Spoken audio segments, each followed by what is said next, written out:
Πότε και για ποιους λόγους πρέπει να αφαιρούνται οι σπήλοι ή αλλιώς οι ελιές που έχουμε στο δέρμα μας, με ποιες μεθόδους μπορεί η αφαίρεση μιας ελιάς να προκαλέσει καρκίνο? Απαντήσεις από το δερματολόγο αφροδισιολόγο Ευάγγελο Κουτί. Κύριε Κουτί, εξηγήστε μας τι είναι η σπήλη. Η σπήλη είναι οι ελιές που λέει ο κόσμος. Είναι πάρα πολλά πράγματα μαζί τα οποία μπορεί να τα ξεχωρίσει το μάτι του ειδικού.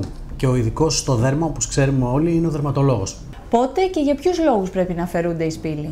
Όταν θεωρούμε ότι δεν είναι καλοήθης.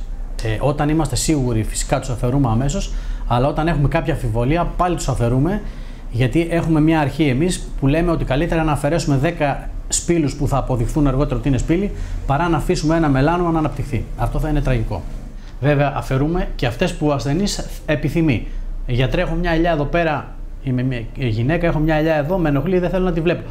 Της εξηγούμε ότι αυτή η ελιά δεν έχει κάποιο πρόβλημα κακοήθειας, δεν είναι κάτι κακό. Αν θέλετε, σας την αφαιρούμε. Ποιες τεχνικές χρησιμοποιείτε σήμερα για την αφαίρεση των σπήλων? Βλάβες που είναι επιδερμιδικές, που είναι στην επιδερμίδα έξω-έξω και δεν έχουν βάθος, μπορούμε να τις καταστρέψουμε τοπικά. Αυτό μπορεί να γίνει είτε με το λέιζερ που προκαλεί θερμική καταστροφή, είτε με την διαθερμοπηξία που προκαλεί ηλεκτρικό ρεύμα, πάλι θερμική καταστροφή, είτε με την κρυοπηξία, δηλαδή με το σπρέι το κρύο, το οποίο παγώνει την περιοχή, δημιουργεί έναν ερεθισμό σαν φουσκάλα, το οποίο όταν πέφτει και η βλάβη, γιατί είναι έξω-έξω στην επιδερμίδα, δεν έχει βάθος.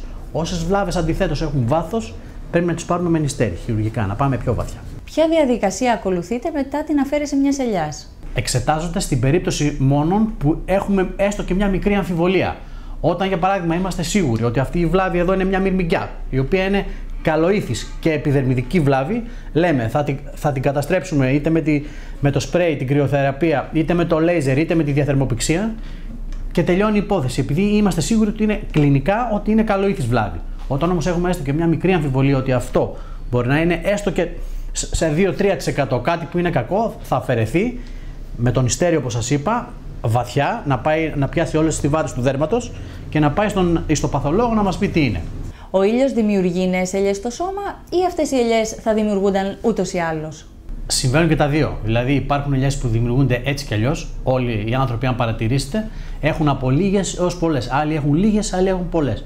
Όμως, όλοι έχουν κάποιες ελιές. Άλλες τώρα, υπάρχουν ελιές οι οποίες δημιουργούνται ευθύς εξ αρχής από τον ήλιο και υπάρχουν ελιές οι οποίες μπορούν να επηρεαστούν από τον ήλιο και να γίνουν κάτι κακό, ας πούμε. Όταν αφαιρείται ένας καλοήθης σπήλος, μπορεί να δημιουργηθεί καρκίνος?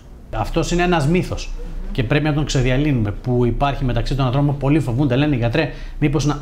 Τους λέω ότι αυτή είναι μια καλοήθης ελιά, μπορούμε να τη βγάλουμε εύκολα και μου λένε, μα γιατρέ, μήπως εάν την πειράξουμε την ελιά θα πάθει κάτι? Όχι, αυτό είναι ένας μύθος που υπάρχει.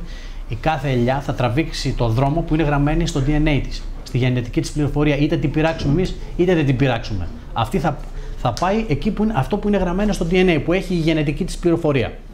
Ιωάννα Αλεξίου για το Doctor's Channel.